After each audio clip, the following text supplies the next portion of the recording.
Let me settle this is water wet debate once and for all. Water is undoubtedly wet. No objections this time. You hear that, Ryuzaki? I said absolutely no. Objection! Water isn't wet. By the definition of wet, something can only be wet when it comes in contact with water or any other liquid.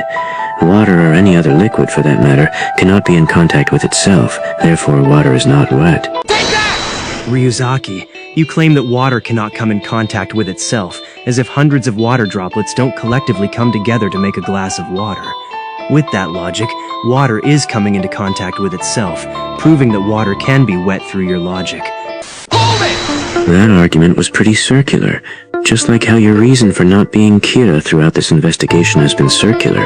You can't use water as a counterexample of something being wet if the whole objective is to prove whether or not water itself is wet. Furthermore, you have yet to address the definition of wetness. Objection! I genuinely can't have a conversation without you accusing me, Ryuzaki? Plus, I never addressed your definition because the argument you've presented is inherently flawed.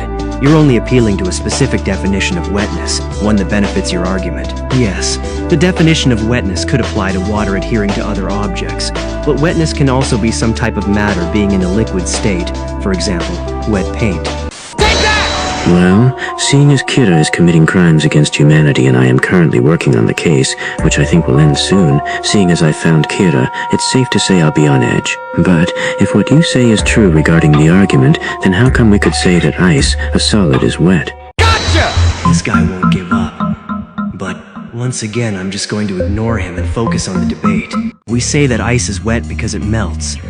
But, by the definition of wetness, it can't be wet if it's a solid form of a liquid.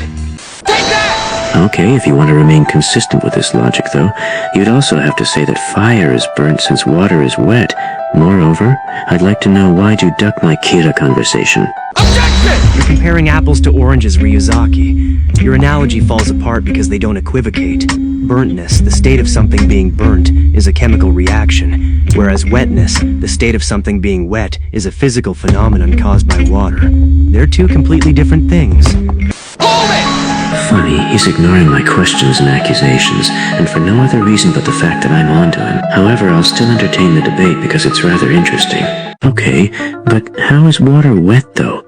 And why are you still failing to address the elephant in the room? Gotcha! Well, water is, by your definition, of course, wet because it comes in contact with other water molecules. In the average droplet of water, there are 1.67 sextillion water molecules. For water to be considered water, a water molecule must be in contact with another water molecule. Given the amount of molecules in a single droplet,